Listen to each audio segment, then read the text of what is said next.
అట్టడుగు వర్గాల అభ్యున్నతే కాంగ్రెస్ పార్టీ ప్రధాన సిద్ధాంతమని టీపీసీసీ అధ్యక్షుడు మహేష్ కుమార్ గౌడ్ తెలిపారు. రాహుల్ గాంధీ ఆలోచనలకు అనుగుణంగా తెలంగాణలో సీఎం రేవంత్ రెడ్డి కులగణన సర్వే నిర్వహించారని తెలిపారు. ఎస్సీ, ఎస్టీ, బీసీ, మైనారిటీల వివరాలను అధికారికంగా నమోదు చేసినట్లు తెలిపారు. ఆదివాసీ హక్కుల పరిరక్షణ మరియు వారి జీవన ప్రమాణాల మెరుగుదల కోసం కాంగ్రెస్ ప్రభుత్వం పనిచేస్తోందన్నారు. కార్పొరేషన్లు మరియు డైరెక్టర్ పదవుల ద్వారా అన్ని వర్గాలకు అవకాశాలు కల్పించడమే ప్రభుత్వ లక్ష్యమని మహేష్ గౌడ్ చెప్పారు. ఉద్యమంగా మారింది అది. రాహుల్ గాంధీ ఆకాంక్షని పరిపూర్ణంగా నెరవేర్చిన వ్యక్తి ఎవరు అంటే అగ్రవర్ణానికి చెందినటువంటి రేవంత్ రెడ్డి గారు.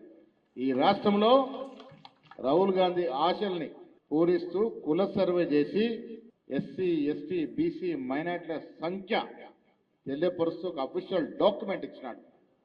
బ్రిటిష్ పాలనలో 100 ఏళ్లకు ముందు జరిగినటువంటి కుల సర్వే తర్వాత ఈ దేశంలో స్వాతంత్ర భారతదేశంలో ఏదైనా రాష్ట్రం కుల సర్వే చేసింది అధికారికంగా అంటే అది తెలంగాణ రాష్ట్రం మాత్రమే.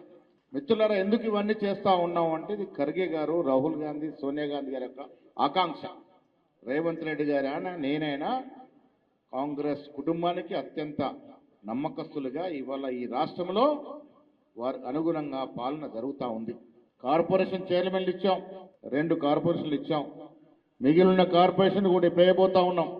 మార్చి ఆఖరికల్లా కార్పొరేషన్ చైర్మన్స్ తో పాటు వెల్లయ్య నాయకు, శంకర్న గెలిచి ఇచ్చినటువంటి లిస్టులో మెజారిటీ సభ్యులకి డైరెక్టర్ పోస్టులు ఇవ్వబోతా ఉన్నాం.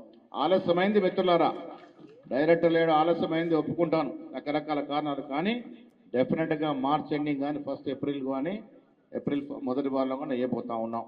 కాంగ్రెస్ పార్టీ మనందరి పార్టీ. కేసీఆర్ లా ఒక వ్యక్తి పాలన కాదు, ఇది సమిష్టి పాలన. కాంగ్రెస్ పార్టీ అంటేనే సమిష్టి నిర్ణయాలు. దానిలో భాగంగానే ఈ రాష్ట్రంలో ఏ ప్రభుత్వ పరంగా నిర్ణయం తీసుకున్నా